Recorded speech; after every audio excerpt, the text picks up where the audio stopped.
물세례와 성령 세례. 사도행전 13장 24절 말씀입니다. 24. 그가 오시기에 앞서 요한이 먼저 회개의 세례를 이스라엘 모든 백성에게 전파하니라. 세례에는 회개의 세례가 있고 성령의 세례가 있음을 보게 됩니다. 요한은 회개의 물세례를 이스라엘 백성에게 베풀었습니다. 그러기에 회개함이 없이는 천국에 들어갈 수 없음을 보게 됩니다. 성령의 세례를 받기 전에 먼저 회개의 세례를 받아야 합니다. 회개는 이 세상의 방식대로 살던 삶에서 완전히 돌아서서 하나님의 나라의 백성으로 살아가겠다고 결단하며 하나님께 돌아오는 것입니다. 세상 방식대로 사는 것이 여전히 좋게 여겨지고 세상의 정욕과 이 세상의 자랑과 눈에 보이는 욕심대로 살아가려고 한다면 진정한 회개가 이루어지지 않았다는 증거입니다.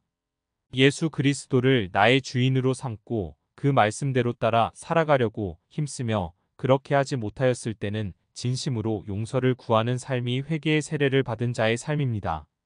내가 가진 모든 물질이나 나의 생명도 하나님의 것임을 인정하는 삶이 성령의 세례를 받은 자의 삶입니다.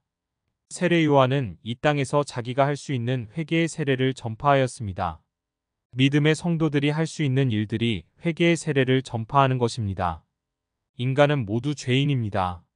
하나님께서 죄의 문제를 해결해 주시기 위해 하나님의 아들 예수 그리스도를 이 땅에 보내주셨으며 누구든지 그를 믿는 자는 구원을 받는다는 회개의 세례를 전해야 합니다.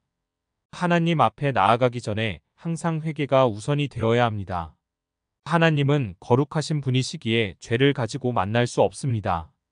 하나님께 기도드릴 때 먼저 나의 죄의 문제를 살피고 회개함으로 하나님과 만나게 되고 하나님께서는 복과 응답을 주시게 됩니다. 손바닥에 더러운 것이 묻어 있다면 과자를 받을 수 없습니다. 손을 먼저 씻고 오면 많은 과자를 받을 수 있게 됩니다.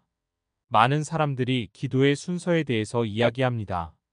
먼저 세계를 위해서 기도하고 조국을 위해서, 전쟁 지역을 위해서, 그 다음에 교회를 위해서, 성도를 위해서 기도하고 난 뒤에 자신과 가족들을 위해서 기도한다고 하였습니다. 그러나 저는 그런 순서로 기도하지 않습니다. 먼저 저 자신의 기도를 드립니다. 전날에 있었던 잘못된 부분들과 사람들과의 관계와 하나님의 관계에서 잘못했던 것들을 돌아보고 회개하고 다시는 그런 죄를 짓지 않겠다고 고백하고 난 뒤에 다른 기도 제목들을 놓고 기도하고 있습니다. 나 자신을 먼저 돌아보지 않고 세계를 위해서 기도를 해도 하나님의 응답이 없을 것 같은 마음이 들기 때문입니다. 회개의 세례는 주님 오실 때까지 전해야 합니다.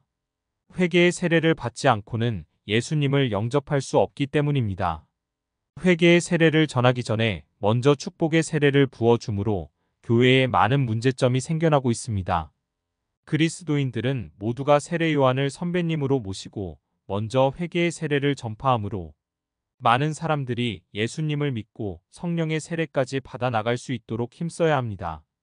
세상이 전부인 줄 알고 살아가던 저를 불쌍히 여겨주셔서 교회로 불러주셔서 회개의 영을 부어주시고 세상적인 삶에서 하나님 나라의 삶을 살아가도록 인도해 주신 성령님께 감사를 올려드립니다.